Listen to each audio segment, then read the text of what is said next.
Cricket অভিজাতদের খেলা, ভদ্রলোকের খেলা, কিন্তু চলমান ভারত অস্ট্রেলিয়া সিরিজে শিকে তুলেছে সব ভদ্রতা। রীতিমতো কুরুক্ষেত্রে পরিণত হয়েছে খেলার মাঠ। অ্যাডিলেডে ট্রাভিস হেড, মোহাম্মদ সিরাজ বাদানুবাদে উস্কে ওঠা আগুনটা মেলবোর্নে হলকা দিয়ে জ্বলে উঠেছিল। সিডনিতে শেষ টেস্টের প্রথম দিনের শেষ বিকেলে উত্তাপ ছড়িয়েছে আবার।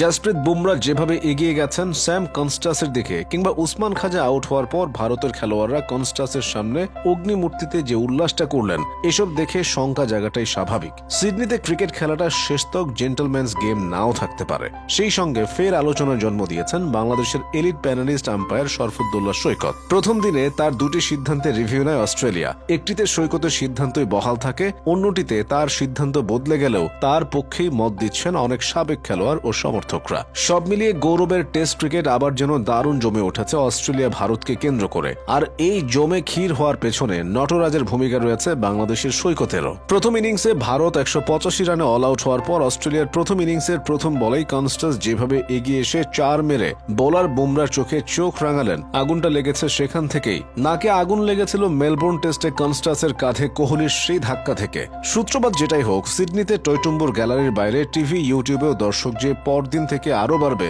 তাতে একরত্তি সন্দেহ নেই। মানুষের চোখ থাকবে স্যাম কনস্টাস নামক 19 বছরের কিশোরের উপরও। সিডনি ক্রিকেট গ্রাউন্ডে সর্বকনিষ্ঠ অস্ট্রেলিয়ান হিসেবে টেস্ট খেলার 117 বছরের পুরনো রেকর্ডটি ভেঙেছেন 19 বছর 93 দিন বয়সে খেলতে নেমে। দিয়েছেন বিনোদনও। ক্যারিয়ারের দ্বিতীয় টেস্ট খেলতে নেমে প্রতিপক্ষের প্রতি ব্যাটে মুখে অমন মারমুখো ভঙ্গিতে থাকলে কেউ আসলে বিশ্বাসই করবে না টেস্ট ক্রিকেটে এটা তার মাত্র 6ষ্ঠ দিন। বিশ্বাস সম্ভবত বুমরারও হয়নি। অস্ট্রেলিয়ার ইনিংসে 2.5 ওভারে বোলিং মার্ক দেখে দৌড় শুরু করেছিলেন। তাকিয়ে দেখেন স্ট্রাইকে থাকা উসমান খাজা প্রস্তুতি হননি। ওদিকে সময় পেরিয়ে যাচ্ছে। শেষ বিকেলের মায়াবী আলোতে একটা উইকেট নিতে কে না চায়। বুমরার মনে হয়েছে অস্ট্রেলিয়া ইচ্ছা করেই সময় নষ্ট করছে। 2 হাত উঁচিয়ে বিরক্তি প্রকাশের ভঙ্গি করেন খাজার প্রতি। তবে এও তো ঠিক, বোলার যেমন উইকেট পেতে চান, টাইম কিল করে দিনের শেষ ভাগের কম আলোয় বেশি বল না খেলাও ব্যাটারের জন্য একটা শিল্প। এই যখন অবস্থা, বুমরাকে তবদা খাইয়ে নন স্ট্রাইকে থাকা কনস্টাস ঘাড় ঘুরিয়ে কিছু একটা বলে বসলেন। কনস্টাস ঘাড় ঘুরিয়ে মুখ খুলতেই বুমরা আর নিজেকে ধরে রাখতে পারলেন না। 2 হাত উঁচিয়ে এগিয়ে কিছু একটা বলতে বলতে এগিয়ে যান কনস্টাসের দিকে। কনস্টাসও এগিয়ে যান 2 পা। ঠিক তখনই শান্তির বার্তা নিয়ে দুজনের মাঝে আবির্ভাব হন এক বাংলাদেশি। মাঠের আম্পায়ার শরফুদ্দৌল্লা ইবনে শহীদ সৈকত পরিস্থিতি নিয়ন্ত্রণে নিয়ে দুজনকে ঠান্ডা করে তাদের নিজ নিজ জায়গায় পাঠিয়ে দিলেন এই এলিট ক্লাব মেম্বার।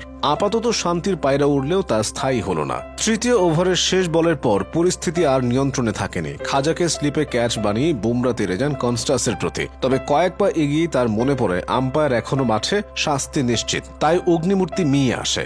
ভারতের নীতিশ কুমার থেকে বাকিরাও কনস্টাসকে তাক করে উদযাপন শুরু করেন। স্লিপ থেকে বুনো উল্লাস করতে করতে দৌড়ে আসেন কোহলি। উদযাপনে যোগ দেওয়ার আগে একবার অগ্নি দৃষ্টি হাঁকেন কনস্টাসের দিকে। চতুর বালক স্যাম কনস্টাস ধারই ধারলেন না কিছুর। স্রেফ কথা না বাড়িয়ে হাঁটা ধরেন ড্রেসিং রুমের পথে। অথচ ঝামেলা শুরুটা ছিল উসমান খাজার সঙ্গে। কনস্টাসের দৃশ্যপটে আসারই কথা না, কিন্তু শেষ পর্যন্ত খাজার উইকেট উদযাপনের কেন্দ্রবিন্দু 19 পার হওয়া সেই কনস্টাসে। এদিকে আম্পায়ার শরফুদ্দৌল্লার সিদ্ধান্তের বিপক্ষে মোট 2টি রিভিউ নেওয়া হয়েছে প্রথম দিনে। তাতে 1-1 ব্যবধানে ড্র করেছেন বাংলাদেশের এই আম্পায়ার। ফিল্ডিংয়ে নামা অস্ট্রেলিয়া দল তার সিদ্ধান্তের বিপক্ষে প্রথম রিভিউটি নেয় ভারতের ইনিংসে 11.5 ওভারে। শুভমান গিলকে এলবিডব্লিউ ও ব্যাট প্যাডে লেগে ক্যাচের আবেদন করেছিলেন বোলার স্কট বোল্যান্ড। শরফুদ্দৌল্লা আবেদনের সাড়া দেননি। ভিডিও রিপ্লেতে দেখা গেছে বল ব্যাটে লাগেনি, অর্থাৎ ক্যাচ আউট হয়নি। বল ট্র্যাকিং এ দেখা গেছে বোল্যান্ডের ডেলিভারিটি স্টাম্পের উপর দিয়ে যেত, অর্থাৎ এলবিডব্লিউ হয়নি। শরফুদ্দৌল্লার বিচক্ষণতার সামনে হেরে অস্ট্রেলিয়ানদের সেই রিভিউটি নষ্ট হয়। তবে ওয়াশিংটন সুন্দরের বেলায় আবার রিভিউ জিতেছে অস্ট্রেলিয়ায়। উইকেটটি ঠিক আগের টেস্টে জয়সওয়ালের আউটটির মতোই। বিতর্ক একই ধাঁচের। অনেকে বলছেন সৈকতই ছিলেন সঠিক, উল্টোটাও মনে করছেন বহু দর্শক।